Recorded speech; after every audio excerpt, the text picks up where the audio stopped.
ন্যায় ও ইনসাফের পক্ষে ভোট চাইতে হবে ডাক্তার তাহের। মুসাব্বির হত্যার ঘটনায় প্রধান শুটার সহ গ্রেপ্তার ৩। নির্বাচন বানচালের চেষ্টা হলে ছাড় নয় স্বরাষ্ট্র উপদেষ্টা। আসন্ন জাতীয় গণভোটকে সামনে রেখে হা ভোটের পক্ষে মাসব্যাপী কর্মসূচি ঘোষণা। মাদারীপুরে আধিপত্য বিস্তারকে কেন্দ্র করে ১৩ বছর ধরে আগুন, আহত ৬।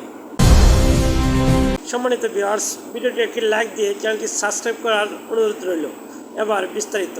জামায়াতে ইসলামের কেন্দ্রীয় নায়েবে আমির ও সাবেক সংসদ সদস্য ডক্টর সৈয়দ আবদুল্লাহ মোহাম্মদ তাহের বলেছেন, আমরা বাংলাদেশে ইসলাম প্রতিষ্ঠার জন্য কাজ করেছি, শুধু ক্ষমতার জন্য নয়।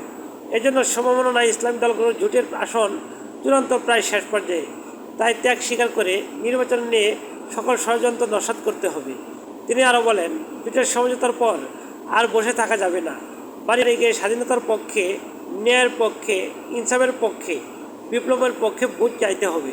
বুধবার রাতে রাজধানীর মতিঝিলের কিচেন ইয়ার্ড রেস্টুরেন্টের হলরুমে কুমিল্লার ১৪গ্রাম উপজেলার ঢাকাস্থ বাতিশাহ ইউনিয়ন ওয়েলফেয়ার সোসাইটির উদ্যোগে বাতিশাহ ইউনিয়নবাসীদের এক মত বিনিময় সভায় প্রধান অতিথির বক্তব্যে তিনি একথা বলেন। রাজধানীর কারণ বাজারের বিপরীতে স্টার কাভারের গলিতে স্বেচ্ছাসেবক দলের ঢাকা মহানগর উত্তরের সাবেক সাধারণ সম্পাদক মোহাম্মদ আজিজুর রহমান ওরফে মুসাব্বির হত্যাকাণ্ডে জড়িতদের ধরতে অভিযানে প্রধান শুটার সহ ৩ জনকে গ্রেপ্তার করেছে ঢাকা মেট্রোপলিটন পুলিশের গোয়েন্দা শাখার ডিবি। ৯ জানুয়ারি গভীর রাতে মানিকগঞ্জ এবং গাজীপুরে একাধিক অভিযান চালানো হয়, সেখান থেকে তাদের গ্রেপ্তার করা হয়। ডিবির একজন শীর্ষ কর্মকর্তা যমুনা টিভিকে এই তথ্য নিশ্চিত করেছেন। তিনি জানান, অভিযুক্ত শুটার জিনাত এবং সন্দেহভাজন পরিকল্পনাকারী বিল্লাল সহ ৩ জনকে আটক করা হয়েছে। গ্রেপ্তারকৃত তৃতীয় ব্যক্তি ওই দুজনের সহযোগী বলে ধারণা করা হচ্ছে। ত্রয়োদশ নির্বাচন দেশের বাইরে থেকে বানচালের কোনো চেষ্টা হলে কাউকে ছাড় দেওয়া হবে না বলে কঠোর হুঁশিয়ারি দিয়েছেন স্বরাষ্ট্র উপদেষ্টা জাহাঙ্গীর আলম চৌধুরী। পালিয়ে থাকা সাবেক সরকারের অনুসারীদের উদ্দেশ্যে স্বরাষ্ট্র উপদেষ্টা বলেন, যারা পালিয়ে আছে তারা অনেক কিছু করতে পারে, যদি সাহস থাকে দেশে এসে আইনের আওতায় কথা বলুক, তবে সেই বক্তব্যের কোনো অর্থ থাকবে।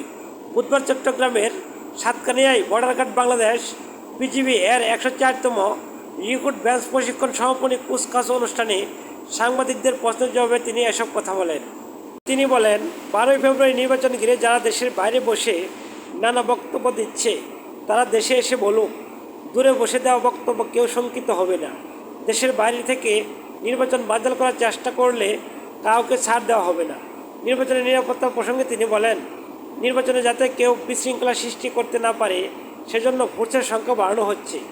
আগামী নির্বাচন অবাধ, সুষ্ঠু ও শান্তিপূর্ণ উৎসবমুখর করতে আইনশৃঙ্খলা বাহিনীর ৮,৯৭,১১৭ সদস্য দায়িত্ব পালন করবেন।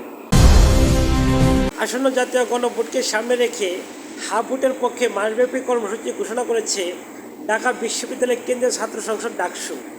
গণতন্ত্র রক্ষা এবং গুরুত্বপূর্ণ রাষ্ট্রীয় সিদ্ধান্তে জনসম্পৃক্ততা নিশ্চিত করার লক্ষ্যে সারা দেশে এই সচেতনতা কার্যক্রম পরিচালনা করা হবে। বুধবার ১৪ জানুয়ারি দুপুরে ডাকসু ভবনের সামনে আয়োজিত এক সংবাদ সম্মেলনে ডাকসুর সহসভাপতি বিপি সাদিক কায়েম এই কর্মসূচি ঘোষণা করেন। আধিপত্য বিস্তারকে কেন্দ্র করে মাদারীপুরের ডাসার উপজেলায় দুপক্ষের মধ্যে ভয়াবহ সংঘর্ষের ঘটনা ঘটেছে। এ সময় ১৩টি বসত করে অগ্নিসংযোগ ও লুটপাটের ঘটনা ঘটে। সংঘর্ষে অন্তত ৬ জন আহত হয়েছেন। এতে প্রায় ১৫ কোটি টাকার ক্ষয়ক্ষতি হয়েছে বলে দাবি করেছেন ক্ষতিগ্রস্ত পরিবার। বুধবার ১৪ জানুয়ারি সন্ধ্যায় উপজেলার বালিয়াগ্রাম ইউনিয়নের খতিয়ান গ্রামে এ নৃশংস ঘটনা ঘটে।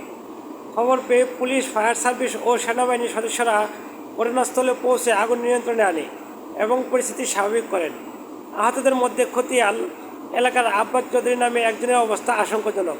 তাকে প্রথমে মাদারীপুর ২৫০ শয্যায় হাসপাতালে ভর্তি করা হয়, পরে উন্নত চিকিৎসার জন্য ঢাকা মেডিকেল কলেজ হাসপাতালে পাঠানো হয়েছে।